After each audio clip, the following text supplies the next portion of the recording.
दोस्तों नमस्ते। आज हम करेंगे प्रगतिवाद के महत्वपूर्ण कवि और प्रेम और मस्ती के प्रमुख कवि और उनकी रचनाएं।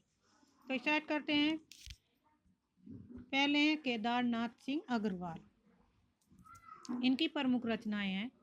केदारनाथ सिंह अग्रवाल का जन्म है 1911 से 2000 ईस्वी में। नंबर 1 युग की गंगा 1947, नींद के बादल 1947, लोक और आलोक 1957, फूल नहीं रंग बोलते 1965, आग का आईना 1970, गुल मेहंदी 1978, पंख और पतवार 1979। आठवीं रचना है मुंबई का रक्तदान 1981, नौवीं है मेरी तुम 1981। 10वीं रचना है मार प्यार की थापे 1981, कहे केदार खरी खरी 1983, अपूर्वा 1984, जमुन जल तुम 1984, बोल बोल अबोल 1985। नेक्स्ट है 15वीं रचना है जो सिलाई तोड़ती है 1985, 16वें आत्मगंध 1988, 17 अनहारी हरियाली 1990, खुली आंखें खुले डैन ने 1993, पुष्पदीप 1994, बसंत में हुई प्रश्न पृथ्वी 1996। ये केदारनाथ सिंह की प्रमुख रचनाएं हैं, जो 20 रचनाएं दी गई हैं। नेक्स्ट है नागार्जुन का उपनाम है वैद्यनाथ मिर्ज और उनका जन्म है 1911 से 1998।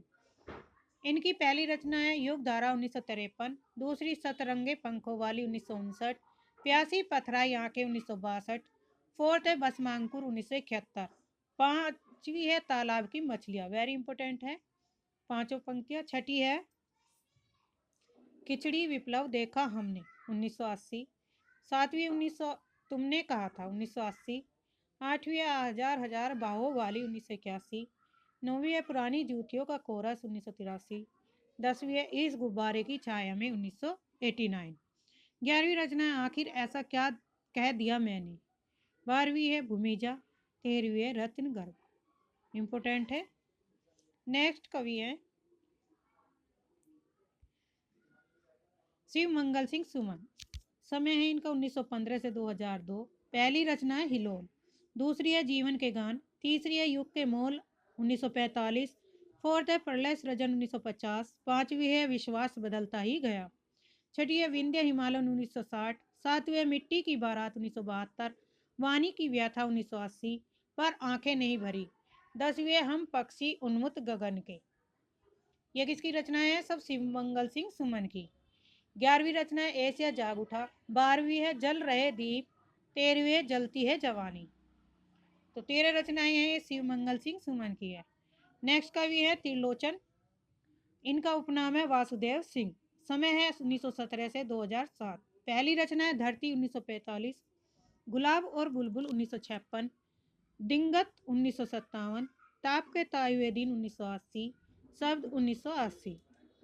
छठी रचना है उस जनपद का कवि हूँ, उस जनपद का कवि हूँ 1981, सातवीं अरघान 1984, तुम्हें मैं सौंपता हूँ 1985, फूल नाम है एक 1985, 10वीं है अन कही भी कुछ कही नहीं है 1985। 11वीं रचना है सबका अपना आकाश 1987, चैती 1987, अमोला 1990। नेक्स्ट है रागे राघव और इनका नाम है तिरंबक वीर राघवाचार्य के नाम से भी जानते हैं। 1923 इनका समय है 1963 तक। पहली रचना अजय खंडर 1944, मेधावी 1947,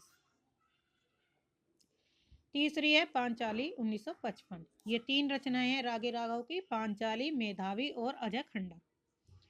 नेक्स्ट कवि हैं प्रेम और मस्ती के काव्य के प्रमुख कवि। पहले हैं भगवती चरण वर्मा 1903 से 1981 समय काल है। पहली रचना 1932 मधुकन, दूसरी रचना है प्रेम संगीत 1937, तीसरी है मानव 1940, फोर्थ है रंगों से मोड़ 1962,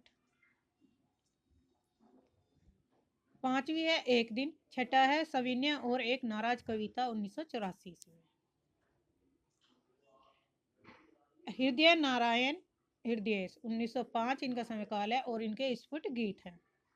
नेक्स्ट कवि है हरिवंश राय बच्चन। इनकी सभी रचनाएं क्या है, वेरी इंपॉर्टेंट है। इनका समय काल है 1907 से 2003। पहली रचना है मधुशाला 1935, मधुबाला 1936, मधु कलश 1937, निशा निमंत्रण 1938, एकांत संगीत 1939, आकुल अंतर 1943, संत तरंगनी 1945, बंगाल का अकाल 1946, हलाहल 1946, सूत की माला 1948, खादी के फूल 1948, मिलन यामिनी 1950, प्रणय पत्रिका 1955, धार के इधर उधर 1957, आरती और अंगारे 1958, बुध और नाचगर 1958, तिर भंगिमा 1961, चार खंबे 64 खुंटे, चार खंबे 64 खुंटे 1962। हरिवंश राय बच्चन जी की रचना है। 19वीं दो चट्टानी 1965, 20वीं नागर गीता 1966, 21वीं रचना है बहुत दिन बीते 1967, 22वीं रचना है कटती प्रतिमाओं की आवाज 1967, उभरते प्रतिमानों के रूप, जल समेटा 1973, 25 सोहम हंस 1981। वेरी इंपॉर्टेंट है ये 25वीं रचना भी और शुरू की है। तो हरिवंश राय बच्चन की सारी इंपॉर्टेंट रचनाएं हैं, तो एग्जाम की दृष्टि से आप इन्हें याद कर लीजिए। हरिकृष्ण प्रेमी, इनका समय काल है 1908 से 1974 ईस्वी में। पहला है आंखों में 1928, अनंत के पथ पर 1932, जादूगरनी 1932, चौथी रचना है अग्निगान, अग्निगान 1940, पांचवी है वंदना के बोल। नेक्स्ट कवि है नरेंद्र शर्मा। इनका समय काल है 1913 से 1989। पहली रचना है नरेंद्र शर्मा की प्रभात फेरी 1938, दूसरी है प्रवासी के गीत 1939, क्लास वन 1940, मिट्टी और फूल 1942, कामनी 1942, हंसमाला 1947, रक्त चंदन 1948, अग्नि संशय 1950, कंदलीवन 1953, द्रौपदी 1960। 11वीं रचना है उत्तराजय 1965, बहुत रात गए 1967, 13वीं रचना है सुवर्णा 1971, 14वीं रचना है सवीरा 1973। ये 14 रचनाएं जो हैं ये हैं नरेंद्र शर्मा जी की।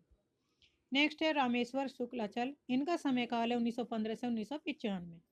पहली रचना है मधुलिका 1938, अपराजिता 1939, किरण बेला 1941, फॉर द करील 1942, लाल चूनर 1944, वर्षांत के बादल 1954, सातवें विराम चिन्ह 1957। नेक्स्ट कवि हैं जानकी बल्लम शास्त्री 1916 से 2011 ईस्वी। इनकी पहली रचना है रूप अरूप 1940, दूसरी है तीर तरंग 1944, तीसरी है सिपरा 1945, मेघ गीत 1950। पांचवी रचना है अवंतिका 1953, छठी है राधा महाकाव्य रचना है। तो ये छह रचनाएं किसकी थी, जानकी बल्लम शास्त्री की। विद्यावती, इन्हें उपनाम से कोकिला के नाम से भी जाना जाता है। पहली रचना है अंकुरिता, दूसरी है पुनर्मिलन, तीसरी है माँ, चौथी है आरती, पांचवी है सुहागिन। ये पांचों रचनाएं किसकी हैं, विद्यावती की। सुमित्रा कुमारी चौहान सिन्हा, इनकी पहली रचना विहान, दूसरी है आशा पर्व, तीसरी है पंथनी, चौथी है बोली के देवता। नेक्स्ट है इसमें प्रगतिवाद, प्रयोगवाद और नई कविता की तुलना। कि प्रगतिवाद में और नई कविता की तुलना किस तरह से की जाती है, कौन कौन से इनमें पॉइंट है और कौन से इनकी विशेषता है। तो प्रगतिवाद का पहला पॉइंट है मार्क्सवाद का अत्यधिक महत्व, जबकि प्रयोगवाद में क्या करता है, प्रगतिवाद किसको महत्व देता है, ज्यादातर मार्क्सवाद को। और प्रयोगवाद विचारधाराओं से मुक्ति की कविता सीमित मात्रा में मनोविश्लेषणवाद का प्रभाव मानता है। सेकंड वर्ड, समाज का महत्व व्यक्ति की तुलना में बहुत अधिक मानता है। समाज का महत्व व्यक्ति की तुलना में बहुत अधिक कौन मानता है, तो यह प्रगतिवाद में है। प्रयोगवाद में व्यक्ति को काफी महत्व दिया गया। प्रयोगवाद में क्या किया गया, व्यक्ति को महत्व दिया गया, और प्रगतिवाद में समाज को अधिक महत्व दिया गया। तीसरा है युग चेतना की कविता, प्रयोगवाद में क्षणिक चेतना की कविता। चौथा विशेषता है राजनीतिक व्यंग काफी मात्रा में है, जहाँ ने भरता पेट, इंदु जी क्या हुआ आपको। राजनीतिक व्यंग नहीं के बराबर है प्रयोगवाद में, जबकि प्रगतिवाद में क्या है, राजनीतिक व्यंग काफी मात्रा में और प्रयोगवाद में कम।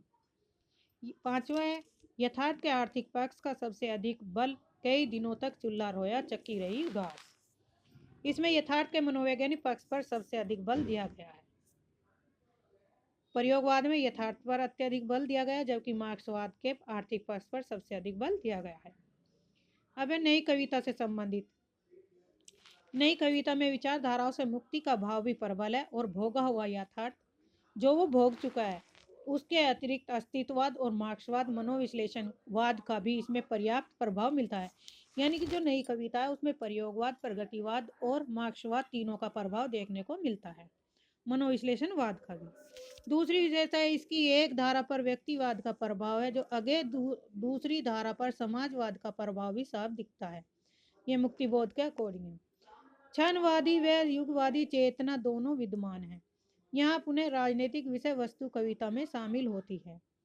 यथार्थ के सभी पक्षों को स्वीकार करने की चेतना तो सारा का सारा लेंगे जीवन, हम तो सारा का सारा लेंगे जीवन, ये यथार्थ में है। तो ये इसमें कविता, नई कविता, प्रयोगवाद और प्रगतिवाद की तुलना से संबंधित पॉइंट थे जो महत्वपूर्ण थे। आज के लिए इतना ही, धन्यवाद। चैनल को सब्सक्राइब करिए, लाइक करिए, शेयर करिए ताकि आपको समय पर नोटिफिकेशन मिलती रहे।